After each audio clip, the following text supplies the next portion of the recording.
Hey guys, LevelCap here, and today I'm taking a look at Ghost Recon Wildlands while playing co-op on a new area of the game. You can actually sign up and play this area right now as the open beta for Ghost Recon starts today. Click the link in the video description to figure out how to get started. And of course remember that this is a work in progress version of the game, so things in the final version could be different. Now my first video only featured gameplay from the first province of Wildlands. This was one province, or one region rather, of the many different regions. In this video I get to show off the second playable area.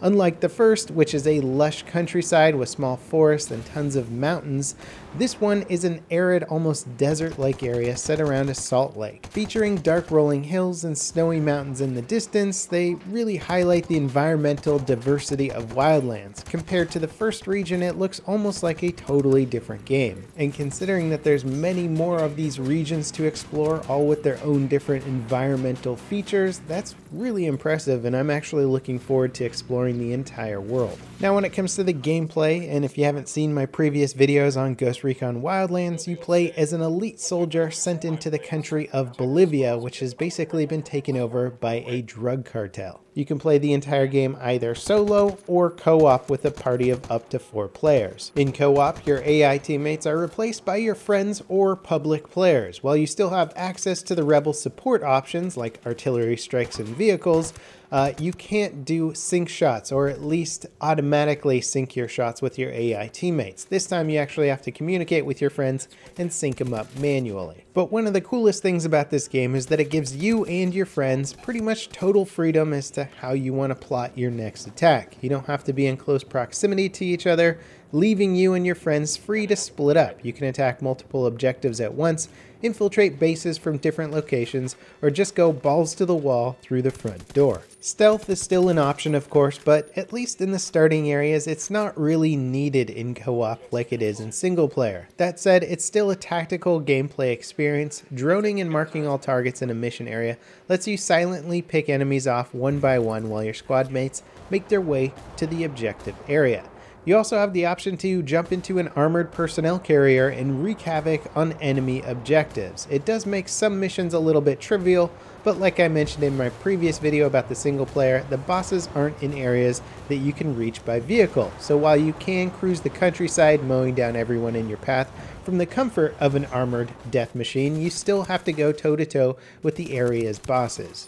Now there was a little bit of feedback towards the game being a little bit too easy early on, and I have to agree with this. The devs, however, have said that later on, being stealthy and using teamwork and coordinating is going to become much more important as areas are going to change up, tactical responses from the enemy AI will change up, and their arsenal will change as well. So I am actually really looking forward to the increased difficulty the further you get in the game. Like if the enemy AI can wipe out my entire squad of 4 people, that's going to be exciting, because that's when the game's going to start to push back against our tactics, and we're going to have to go, oh, okay, maybe we should attack this from a different angle next time. Now, although you can play the game single player, Wildlands is clearly built from the ground up for co-op gameplay. Being able to squad up isn't just a side feature like it is in a lot of other games, it's a deeply integrated experience that makes sense and works really well.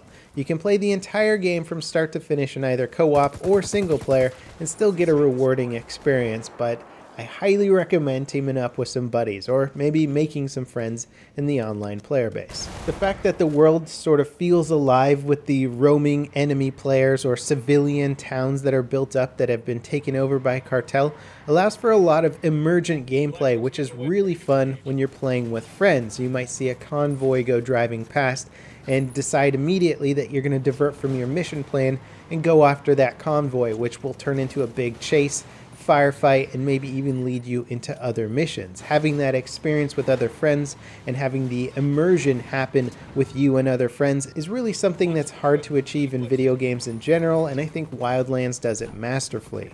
Another nice element of this is that the game not only gives you the freedom in which way you want to approach a mission tactically, but it also gives you a lot of freedom in how you want to play the game. Do you want to be super hardcore and tactical the whole time, or do you want to kind of kick back and have a bit of fun and try some missions in sort of goofy ways, or crash your vehicles into things? I'll bail out of a helicopter and watch it come crashing down in some mission area.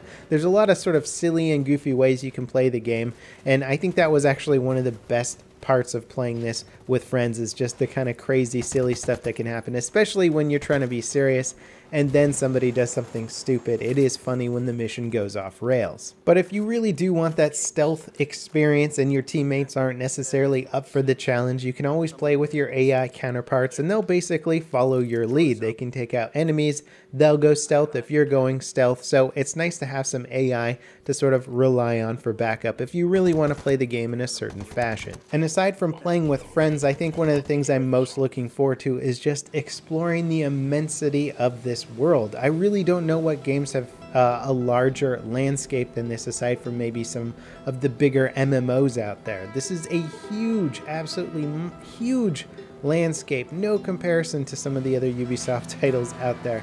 So I'm just excited to try out the new environments and do that with friends. Anyway, that wraps it up for this Wildlands video. I hope you guys enjoyed it, and I'll see you next time. This is LevelCap signing off.